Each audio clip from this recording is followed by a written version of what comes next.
Also, thank you for coming and talking to me about this. I am so glad you invited me. I am going to start. Can you see my screen? And you Yes. don't see me at all? I can see you in the corner as well. Oh, okay, but that's it. But Okay. yes, your screen is across my whole screen. Okay, good.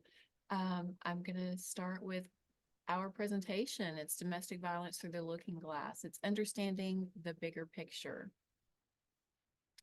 Of course, today we'll discuss domestic violence. It can be triggering and tough. If it is difficult, just remember to take care of yourself. Feel free to walk away, stretch, or take a break if you need it.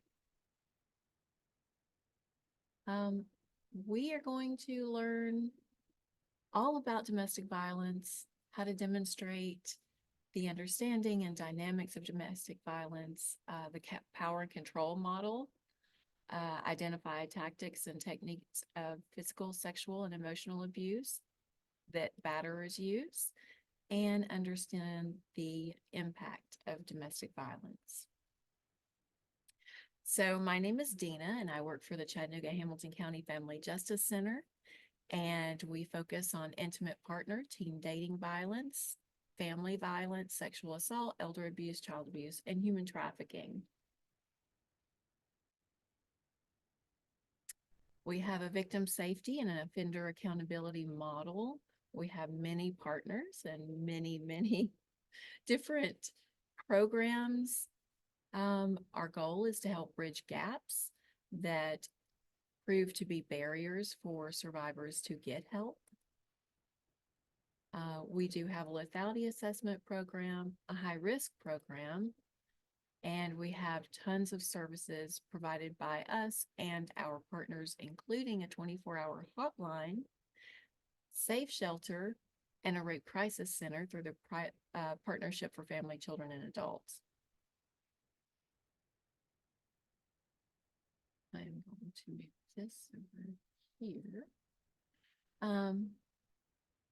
So domestic violence is defined as a pattern of abusive behavior in any family or intimate relationship that's used by one partner to gain or maintain power and control over another partner.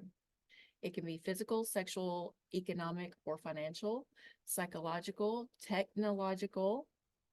It can be coercive.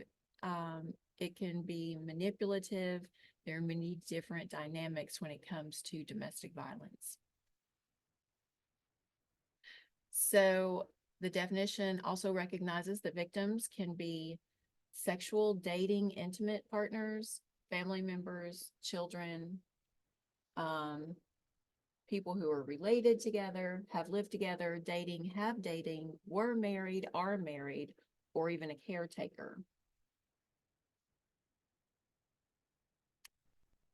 So federally, the laws state that domestic violence is illegal.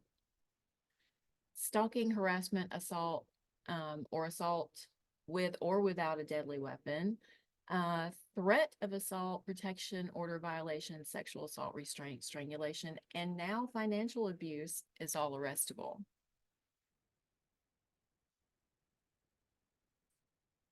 So under the umbrella of domestic violence is also emotional, verbal, financial, and mental abuse.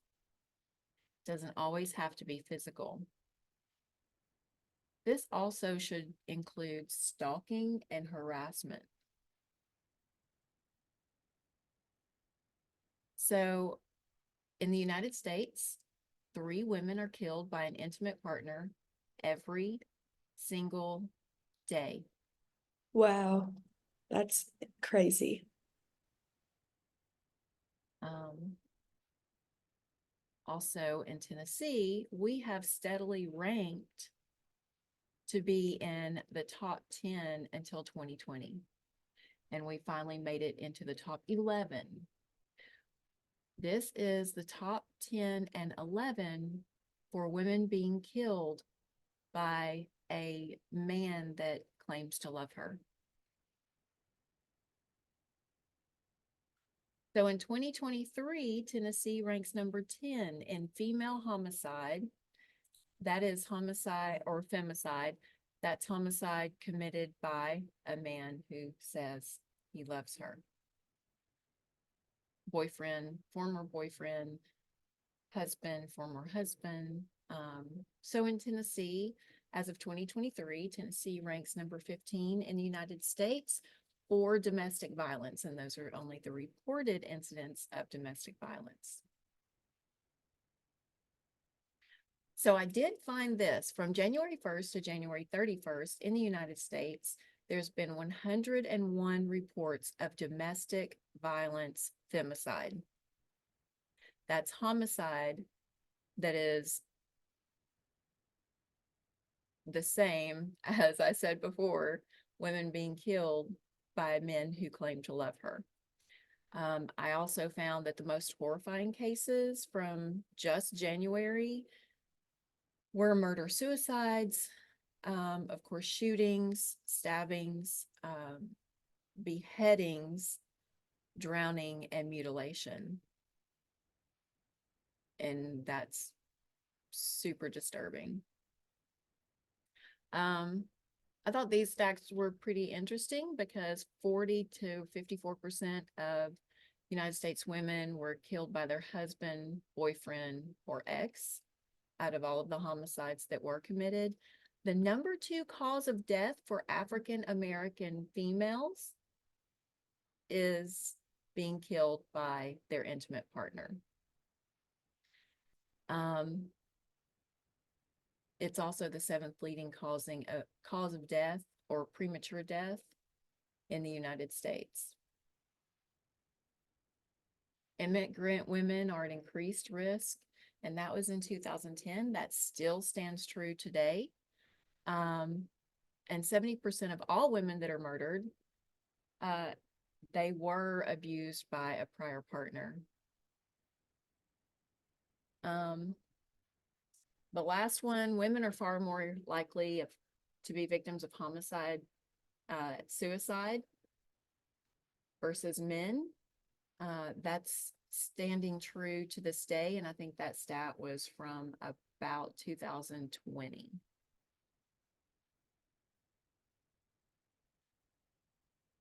A victim is more at risk to be killed when they are leaving or have left the abusive relationship the first 3 months up to a year. We have also found that is true up to 3 years.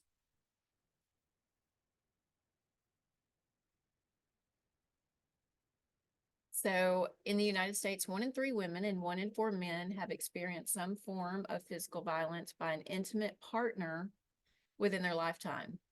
And that means a lot of children are witness to this. So 1 in 3 children who witness abuse grow up to either be abusers, be abused themselves, and they continue the cycle.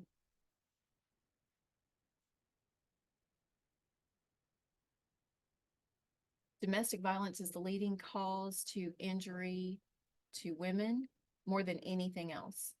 That means even sports. Women in their early 20s are the greatest target for domestic violence.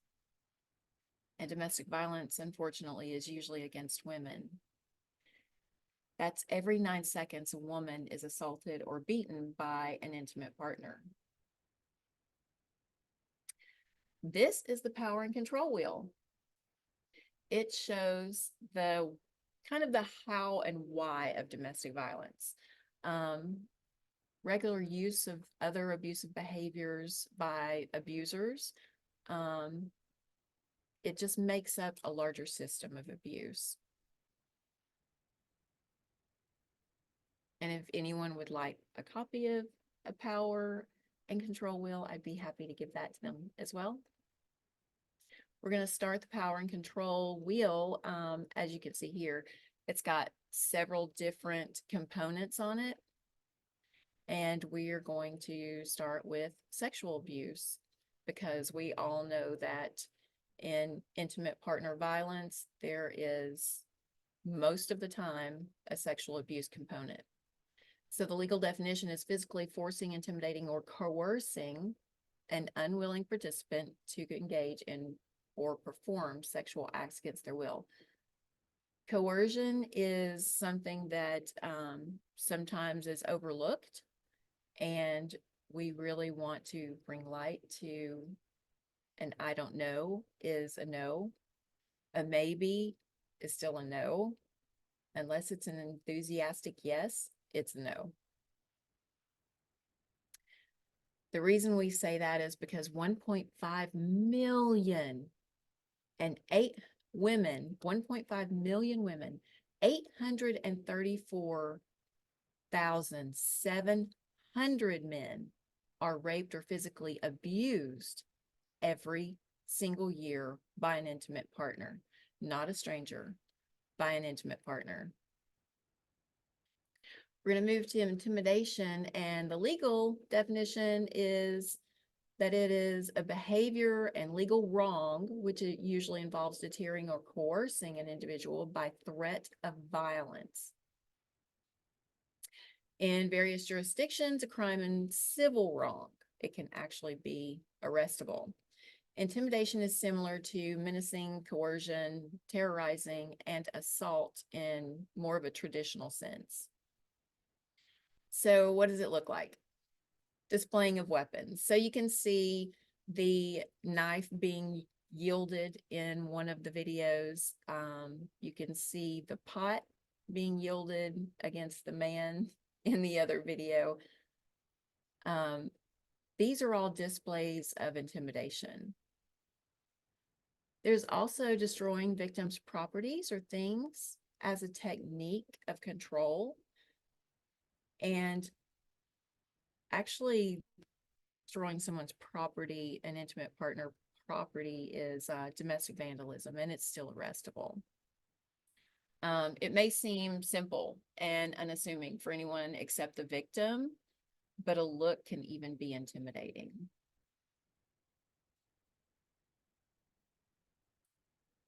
Also, the abuser may hurt the family pet or pets.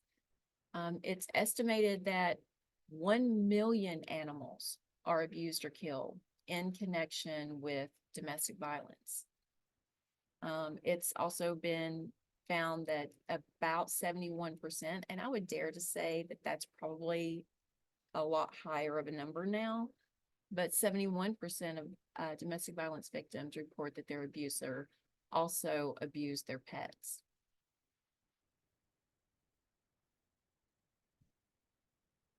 So emotional abuse is non-physical behaviors that are meant to control someone else, to keep them afraid, to keep them isolated, and to break their self-esteem.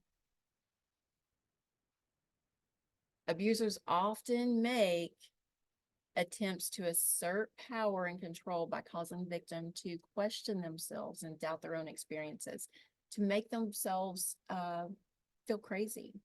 You may feel like you saw something, but you're being told you didn't see it. That's gaslighting.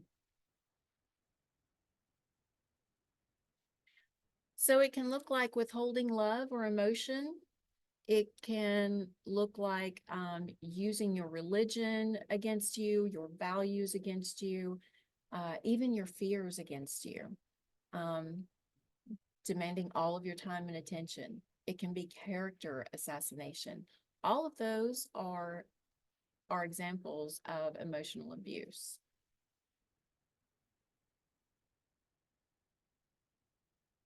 Minimizing, denying, and blaming. A lot of this can go under the category of gaslighting as well. It's just tactics to form verbal power and control over another person. You can see in the cartoons, one of them is someone saying, "Are you seriously crying?" And you can see the other person visibly tearing up. The other cartoon is, "I didn't lie, you're ridiculous." You're imagining the whole thing. So, you can see that speech can put someone else down. It can make them feel less than you in the relationship, and it can be dismissive of your feelings and concerns and validating your feelings or perceptions. It's gaslighting, denying actions, or even sudden mood changes um, or outbursts.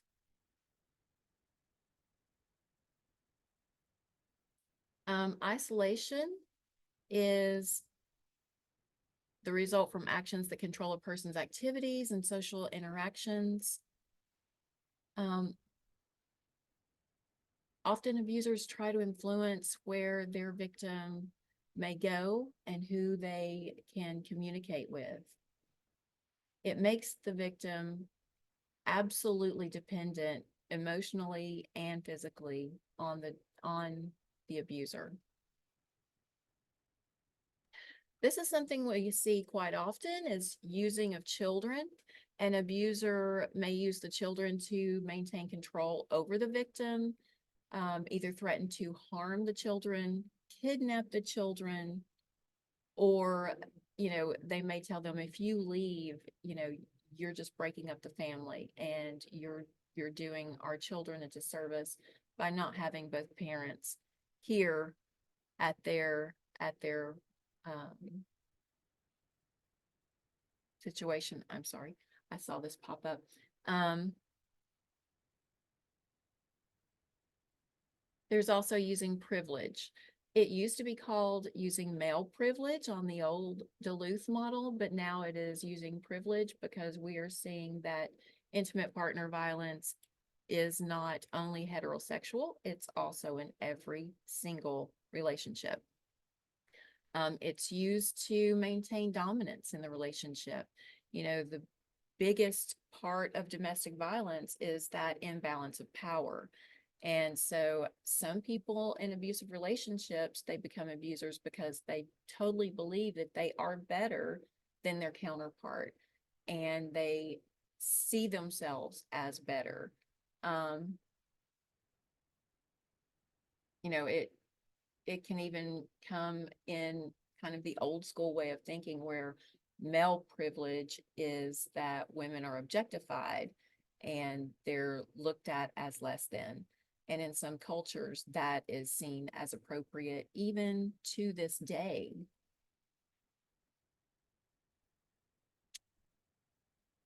So, economic abuse involves maintaining control over financial resources, withholding money, um, even withholding the victim or survivor in working or attending school to create that financial dependence onto the abuser. Um, Something we have found is up to 99% of domestic violence victims experience some sort of economic abuse, financial abuse. And it's so common for a victim to stay in an abusive relationship because of the economic abuse. Um,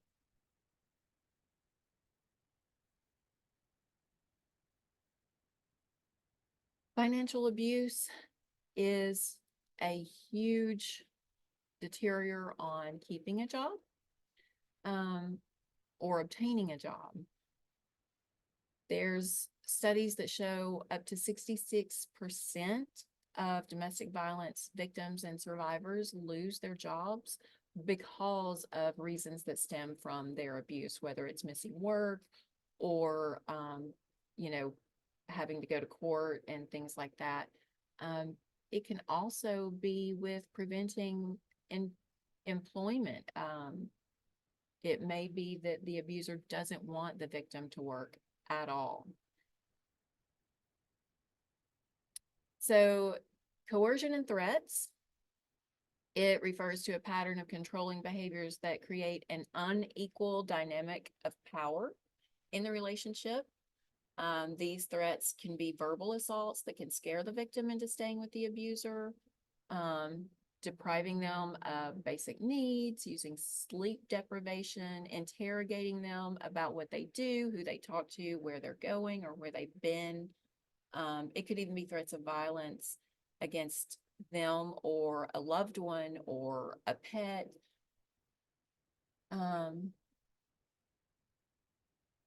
The sad thing is coercive control is usually invisible to the outside world. This is something that's rather new, sort of new, technological facilitated abuse. It's meant to harm or stalk or threaten or control or harass someone. It can even be exploitation or extorting from someone. Either way, it's meant to hurt them. And of course, it includes internet, cell phone, computers, social media, etc., etc.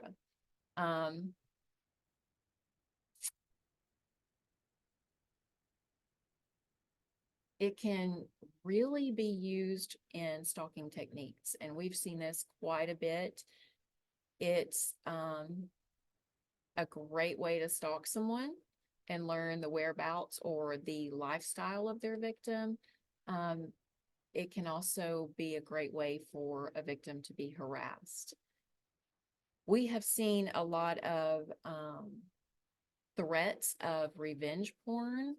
Another way of stalking is like the AirPods or the small trackers that can be dropped into purses, shoes, or even stuffed animals when children are going back and forth from parent to parent.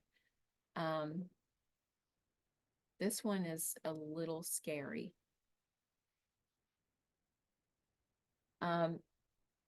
It is illegal to distribute sexual content without consent. I know that this is something that actually is very prevalent right now, but it is a Class A misdemeanor. It's Tennessee Code 3917-318.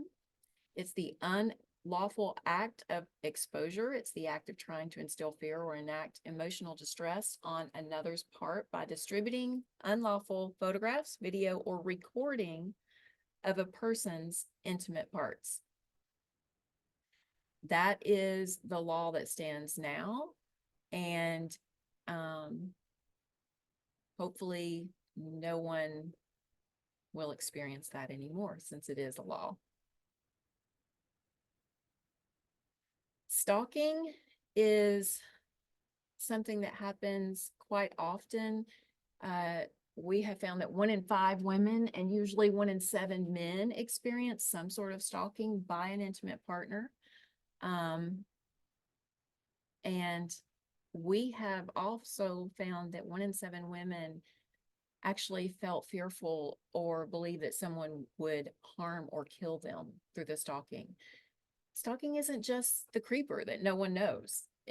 Most domestic violence situations have stalking when the victim tries to leave the abuse or as they're still in the abuse. Strangulation is part of the physical abuse.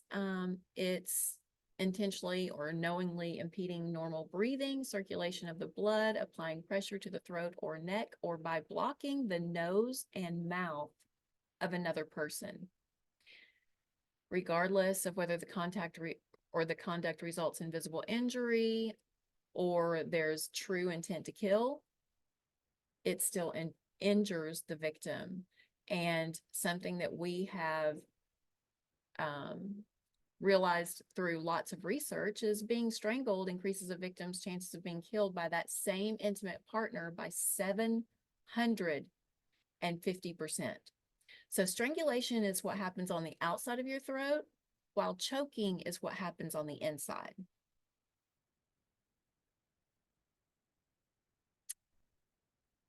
So just because someone doesn't have marks doesn't mean on the outside that are visible, doesn't mean that they don't have marks on the inside. Some people bruise more easily and some people don't.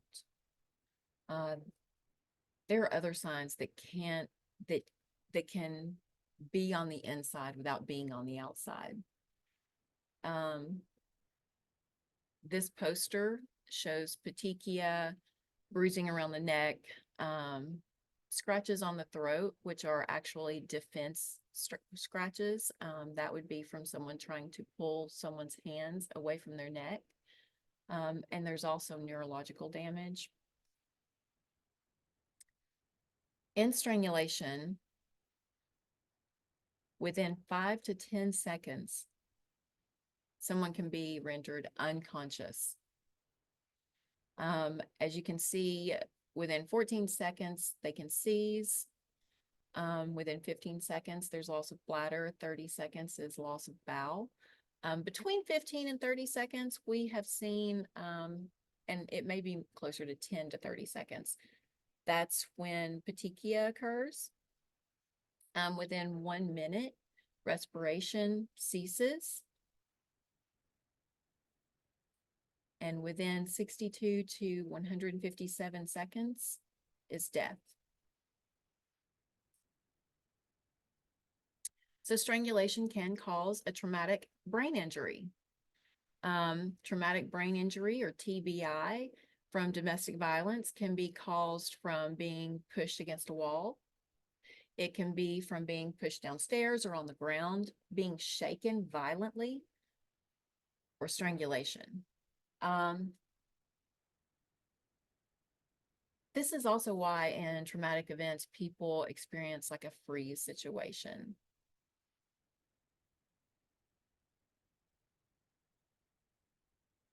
So I won't go deep into the prefrontal cortex, amygdala, and hippocampus, but just know that when someone is under trauma, their brain is going to work completely different. The prefrontal cortex normally shuts down, the amygdala tries to go in overdrive, and we go into a fight, flight, freeze, or fawn. This is also why memories can be fragmented and people remember things completely out of order. So someone may tell you things that are not in chronological order. The different responses of trauma are different for every single person.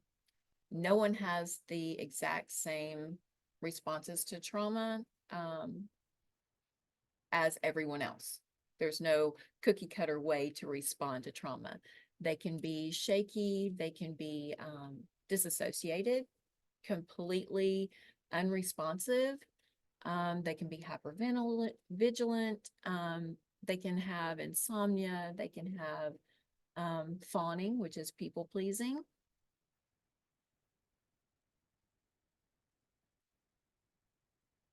So this is one of the reasons that people stay in a toxic or abusive relationship. There are many different reasons, including the financial risk and child risk, but there's also intermittent reinforcement or trauma bonds. Intermittent reinforcement is a term that originated, from B.F. Skinner's theory, the operant conditioning and behaviorism. And that was his theory that he did experiments with rats. It's a training technique where a reward is given for a positive behavior, but only part of the time. If you've ever trained a dog, you know what I'm talking about because you train them to sit, you give them a treat. The first few times you continue to give them a treat, and then eventually you only give them a treat some of the time. Sit and they stay, and a few months later you may give them a treat for sitting. So it's kind of the same concept. We do know that intermittent reinforcement or trauma bonding is the most powerful motivator and manipulation tactic. And a victim in an abusive relationship with trauma bonds, they may be so worn down or so starved of affection or that feeling of love that the abuser can give them a tiny tidbit of kindness and it feels like love. It feels like nirvana. These types of relationship, an abuser will mix small episodes of love with large episodes of abuse. Not like in the beginning where it's larger episodes of love and tiny episodes of abuse or red flags. There's a cycle of violence, and it goes right along with the intermittent reinforcement. And it's the acute explosion, the explosion of abuse or an incident. Then there is the honeymoon right after the I'm sorry, I love you, I'll never do it again. And then there's a tension building where a victim may walk on eggshells and may feel like something's about to happen and may even overplease the abuser in order, to make sure that nothing does happen. But of course, the incident will definitely happen. In this state of cycle of violence, it's chaotic, and for the victim, it's hard to think clearly, it's hard to think at all, and it will keep them in a state of brain chaos. So we've really dove deep into bad relationships, toxic relationships, domestic violence, things we don't want to do or be a part of. So in healthy relationships, your partner will make you feel safe and heard and appreciated. That's where, if they promise you something, they follow through with it. This is where your partner is completely reliable. This is where you're going to have clear communications. You're going to disagree. That's going to happen in literally every relationship. You may have an argument, but it's respectful and it's not abusive. There's always a willingness to compromise. In healthy relationships, you can be yourself and you feel supported. And those are all really good things.